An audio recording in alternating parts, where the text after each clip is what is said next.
Hi, everybody. Welcome back to the World Cup update.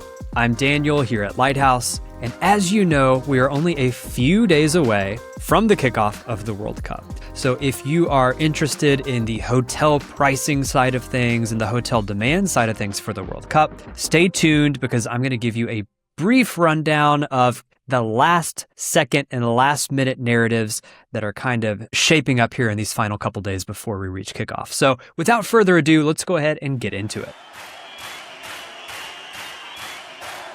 All right, everybody. Today, as we look through the numbers, I'm going to spend most of my time in this heat map view. I have enhanced it a little bit for everybody. So we now have the average pricing change for 200 days out versus 200 days out. I added a 30-day out filter and a 7-day out filter. So we can really see the total evolution of hotel pricing since we started tracking all of these World Cup dates 200 days out. And now we've got this long-term, medium-term, and more short-term pricing evolution. So we can really start to put the microscope on some of these different games, some of these different dates, and tell the full story. What I have found most useful to look at, especially as of late, is this 7-day pricing evolution, because we do have some games that are starting to take off. And we also have some dates that are starting to show some really promising pricing growth. But a quick spoiler, they are completely unrelated to the World Cup. So let's just jump in. And I do want to start with some recent winners for the World Cup. Now, I'm calling these winners because I am seeing relatively good pricing growth over the past 7 days. And if you are at all in the hotel world or the commercial strategy world in travel, whenever you see pricing increases, that indicates that these markets, these dates, these hotels are experiencing demand and they're experiencing pickup just because that's the way pricing works.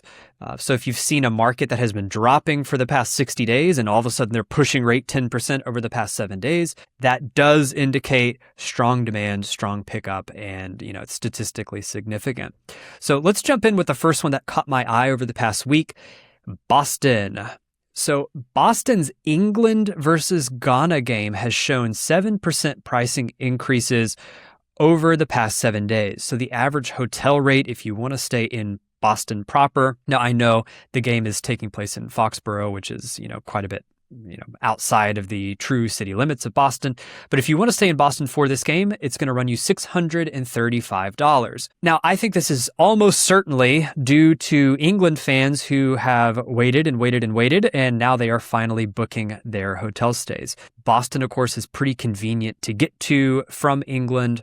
Got a lot of direct flight options from London. So I think that is what we are seeing there that's driving that pricing growth for Boston. Another game that I will call out is in Guadalajara. The Uruguay versus Spain game has grown close to 9% over the past 7 days for that forward-looking hotel pricing. This is a nice, convenient Friday night game with two very strong football teams in Uruguay and Spain. So we've always known that this is going to be a good matchup, but we're starting to see some good positive signs of life on the pricing side for the first time in a couple of months now. Let's look at New York City next. And New York City has really been one of those lackluster markets that has done pretty much nothing but drop for this entire run up to the World Cup.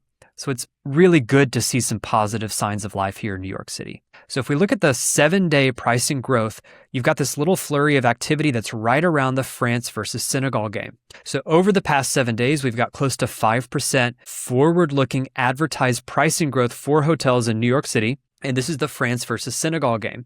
Now, this is right in the middle of the week, so I think that's why we're seeing the pricing growth also extend to Monday and Tuesday and Wednesday, because no one's going to fly from France to New York for a one-night stay. That would be totally crazy. So you've got a little bit of uplift on the surrounding what we call shoulder dates in the commercial strategy and revenue management world. So this is almost certainly French fans who are able to get that direct flight from Charles de Gaulle to JFK. It's, again, very convenient for them to make that 7-8 hour flight across the pond and come see their team play.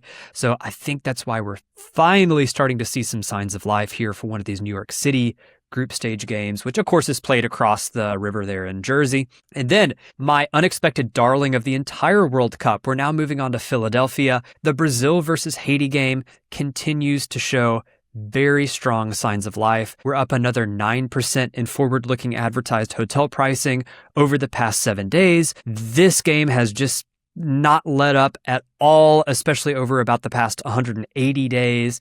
So this is a very, very promising looking game from a hotel pricing growth perspective. Now, what's very surprising about this is going into any World Cup, Brazil expects that they're going to win every World Cup that they go into, and they travel accordingly. The Brazil fans travel extremely well. So that's why I was so surprised to see that their game in Miami and their game in New York City, at least for the group stage, are both looking pretty lackluster. We're not really seeing any sustained pricing growth. So what this signals to me is that Brazilian fans have really honed in on this Philadelphia match as the one that they're going to see their team play. Now, I've done a lot of thinking about why this may be, and I think that hotel pricing doesn't tell the whole story. I think you have to look at it from a total itinerary perspective. So you've got to factor in how much does it cost to fly there? How much are the tickets going to cost? This, honestly, I think is the biggest one.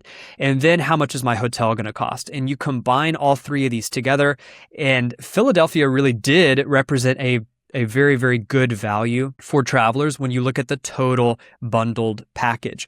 There were times actually where you could get a cheaper hotel room and a cheaper 5-night hotel stay, for example, in a market like Miami. But my understanding is that the ticket pricing and the airline pricing, when you combine that along with the hotel, made Philadelphia a little bit more attractive. And so that seems to be where all of the Brazilians are headed. Now, you may have already spotted a really good looking set of dates in San Francisco. So what's going on here, right? Oh my gosh, Austria versus Jordan is up 17% in the past 7 days. Well, look at this. If we flip to 30 days ago versus 30 days ago, huge growth in San Francisco. Is this related to Austria versus Jordan? The answer is no. This is related to the Databricks conference that's happening in San Francisco. So this is another example of what I would call noise in the data set. Of course, it's very interesting that the Databricks conference is causing all of this awesome pricing growth in San Francisco. But for our purposes, in looking at the World Cup, it's completely unrelated. And San Francisco is not the only market that's like this. If you look at Philadelphia, let's look at the 30-day pricing change in Philadelphia. You'll see we've got these kind of nice little green spots here, and especially in the 7 versus 7 days ago. This is, of course, the MLB All-Star game that's going to be happening in Philadelphia. That's causing some pricing increases. You've also got, for example, I believe there's a sailing event that's happening over here in Boston for the week of Monday, July 13th. And so that's causing some pricing growth. And then you've got some other markets like Toronto and Vancouver and Guadalajara, where after the World Cup mania subsides, there's actually just in general good hotel pricing growth going on in the summer that's completely unrelated to the World Cup. So we just have to be careful about looking at these dates, not attributing all of the rate growth to the World Cup necessarily, because some of these markets are seeing some increases that are unrelated. And let's look at some year-over-year pricing for some of these markets. And again, I really want to drive this home because when people hear that advertised prices are sliding for the past 6 months, some people even take offense to that because they think, what the heck? I'm in a great hotel market. How could it be that my prices are coming down? But you got to look at it in the terms of the full picture, right? Most markets still do have very impressive year-over-year pricing growth, even though their prices have been sliding a little bit recently. And I'm going to use my hometown of Dallas, Texas as a perfect example of that, right? If we look at the heat map and we look at versus the past 30 days, virtually all days of the World Cup for Dallas really have been sliding a lot. And in fact, this is a lot worse performance than I thought we would see in Dallas just because we have such good matches. If you look at it in terms of year-over-year pricing, for Dallas, we still have a vast majority of these World Cup dates, we're showing really strong year-over-year pricing. These group stage matches still look fantastic from a year-over-year growth perspective. Argentina versus Austria up 120%, England versus Croatia up 76%. So to see that your forward-looking advertised hotel pricing is coming down doesn't necessarily mean that things are worse than last year.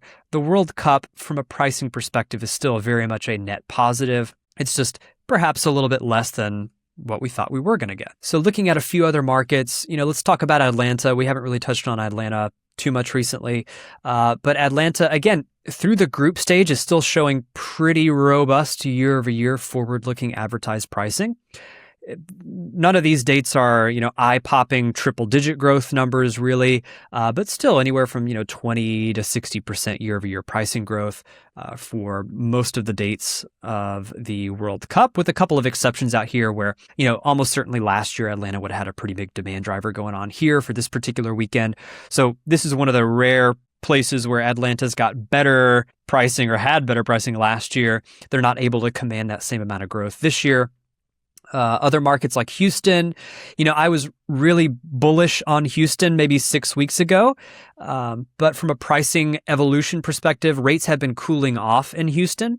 But still, if you're a Houston hotelier, you've still got very elevated year-over-year pricing. So you're still going to have big ADR lift this year versus last year, but it's not going to be 400%. Okay, but you've still got good year-over-year pricing growth, even though rates in very recent memory, like 7-day, 30-day rate evolution, has probably cooled off a little bit. So let's now look at a couple of markets that the World Cup is maybe being absorbed a little bit more, and it's a little bit harder to see it in the year-over-year pricing. If we look at New York City is a very interesting market where you've actually got a lot of dates where last year the advertised pricing was actually stronger. So for example, New York City, right as the World Cup is going to kick off, you've got some 2025 advertised pricing dates that were a lot stronger. And even out here, kind of deeper into the knockout round, you have some dates where last year you were actually higher on forward-looking advertised pricing. This does not surprise me at all. We talked about this on the podcast episode we did with Expedia. Blake brought this up, where New York City is such a unique market that it doesn't really matter how big of an event that you have in New York City. The supply can kind of absorb it. So here, the fact that the World Cup is going on in New York City and it's got the final and it's got, the maximum number of group stage games, it's still kind of hard to tell in the year-over-year pricing just because, New York just absorbs events like no other. Okay, let's look at Toronto. Toronto is another example where the World Cup is a big deal for Toronto, but there's also a lot of dates where last year's pricing was a bit stronger. Now that tends to be more as you get into July. So if you look at July, dates like July 7th, that corresponding Tuesday last year would have been priced a bit higher. That corresponding Wednesday of that same week last year, 2025 pricing was higher. And then you have a couple other dates for that weekend that follows that was a bit higher. But for a lot of the group stage games, Toronto is looking very, very strong. So the Germany versus Ivory Coast game has lots of good year-over-year pricing growth. Canada versus Bosnia has good pricing growth. And again, that just reinforces the fact that the home games for the host countries tend to be some of the stronger games. Okay, so that's mostly what I have for the World Cup update. Just to round things out, and if you only have 30 seconds to watch this video and you just want the key takeaways of the World Cup, here's what I'll say. A few games are starting to separate from the rest of the pack and look a little bit more promising than some of the other games. So in case you missed it, those games would be England versus Ghana in Boston, Uruguay versus Spain in Guadalajara, France versus Senegal in New York City, Brazil versus Haiti in Philadelphia. Those right now tend to be the group stage games that are showing the most promise from a pricing perspective, which almost certainly means that these are the games that are seeing good last minute pickup. The other final takeaway, if you've only got a couple of seconds to stick around, is that at this point, we're starting to see other non-World Cup events start to show up in the data set. So the Databricks conference in San Francisco is causing a lot of pricing growth, and it's stronger than the pricing growth that we're getting from the World Cup. So keep that in mind. If you're in a market that also has something overlapping, like Philadelphia, if you're in the Philly market, you got the MLB All-Star game coming up. If you're in Boston that week of July 13th, you've got a big sailing event. in Kansas City. I believe there's also a big religious event that's going on right after the World Cup wraps up. And a lot of these other markets, like New York City's always got something else going on too. So just make sure that you really are keeping an eye on your event calendar, because if you've got your blinders on and you're only worried about the World Cup, there may also be some other pricing opportunities that are going on as well. So I hope to get a few more of these World Cup updates out as we actually get into the tournament, because once the tournament kicks off on the 11th, I think we will see a somewhat of a flurry of booking activity as that FOMO effect starts to happen, where people do want to maybe try to catch that second or third group stage game. And as these teams start to play and as we start to see who the real winners are going to be, expect that pickup's really going to take off for some of those knockout stage games. So I'll leave it there for this week. Thanks as always for watching, and I hope to get a few more of these out in the near future.